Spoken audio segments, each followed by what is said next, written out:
and you'll get to When? see it.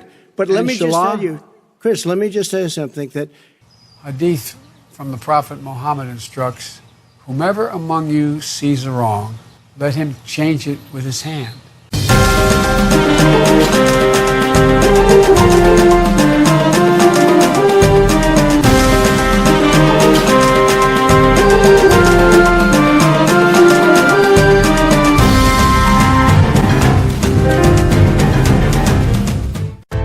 Assalamualaikum warahmatullahi wabarakatuh.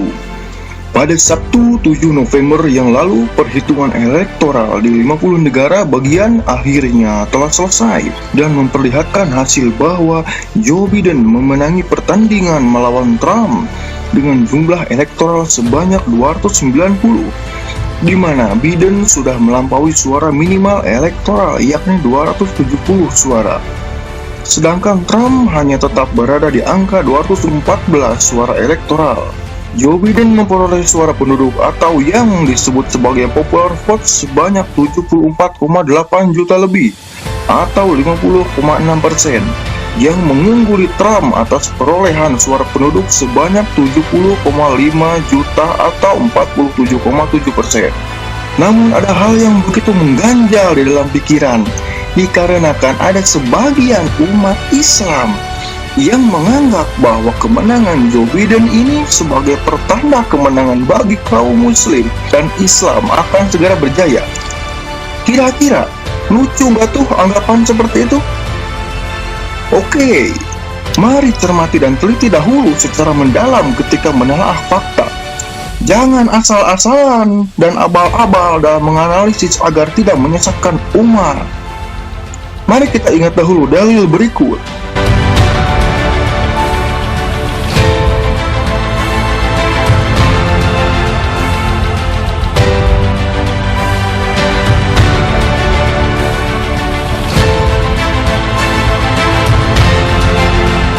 Pasti kita sudah tidak asing mendengar kata aulia.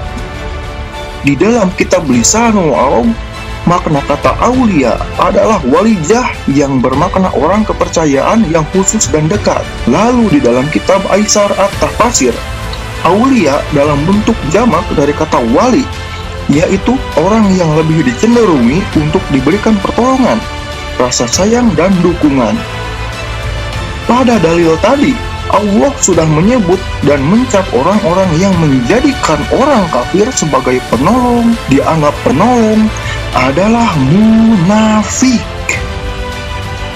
Sebagian kaum muslim bersuka cita dan membuat analisis abal-abal soal kemenangan Joe Biden ini sebagai pertanda kemenangan Islam akan segera datang, akan segera berjaya. Aduh.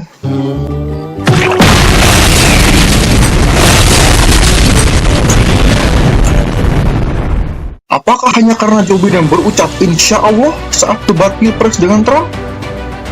Apakah hanya karena Joe Biden mengutip hadis Rasul tentang mencegah kemungkaran bisa oleh tangan, lisan, dan hati? Apakah hanya karena Joe Biden akan mencabut larangan terhadap 7 negara berpenduduk mayoritas muslim agar bisa berkunjung kembali ke Amerika? Apakah hanya karena Joe Biden akan melibatkan muslim masuk ke dalam jajaran kabinetnya? Lalu Anda langsung menyimpulkan semua itu pertanda kemenangan Islam yang akan segera berjaya begitu? Masih tidak melek terhadap hakikat demokrasi? Masih tidak sadar terhadap mulut berbisa kafir barat? Masih menjadikan segala nilai barat sebagai kebenaran begitu? Memangnya Amerika baru seumur jagung begitu?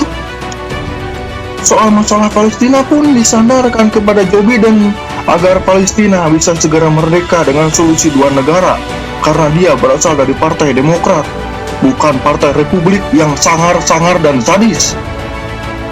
Memangnya Presiden Amerika yang terpilih dari Partai Demokrat baru Joe Biden saja begitu, ha? Kemudian masalah Palestina selesai begitu? Memangnya ukuran patokan Islam berjaya atau tidaknya itu cukup dengan Palestina merdeka saja begitu? Sadar tidak jika umat Islam telah terjebak dalam segala pemikiran Barat? Sadar juga tidak umat Islam telah menjadikan berbagai solusi yang diciptakan Barat sebagai pemecahan masalah? Sadar juga tidak kaum muslim sudah bergantung kepada segala konsep-konsep barat. Dikit-dikit ngambil dari barat, dikit-dikit barat dijadikan percontohan, dikit-dikit minta pertolongan barat. Lalu, kemana Al-Quran dan As-Sunnah sebagai hukum Allah dan Rasul? Kenapa tidak dijadikan rujukan dalam berbagai masalah kehidupan? Sadarkah semua ini adalah bentuk dari sekulerisme? Anda tahu sekulerisme? Ya, sedang terjadi di kehidupan kita saat ini. Soal masalah ibadah ritual pasti diambil dari Al-Quran dan As-Sunnah. Tetapi soal masalah politik dalam dan luar negeri, pemerintahan, ekonomi, pendidikan, kesehatan, dan sebagainya, hanya Baratlah yang selalu menjadi panutan sebagai standar percontohan. Betul tidak? Betul apa betul? Pertanyaannya, apakah Islam akan berjaya dengan menyandarkan pertolongan kepada kafir Barat, lalu menjadikan konsep dan pemikiran Barat sebagai solusi? Atau Islam akan berjaya jika kaum muslim kembali kepada hukum Allah dan Rasulnya dengan memperjuangkannya agar kembali tegak secara kafah atau menyeluruh dalam segala aspek kehidupan?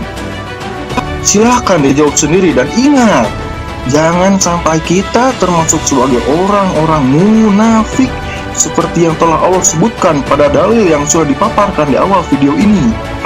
Karena channel ini selalu menegaskan kepada Anda bahwa jangan buta politik dan jangan jadi korban politik.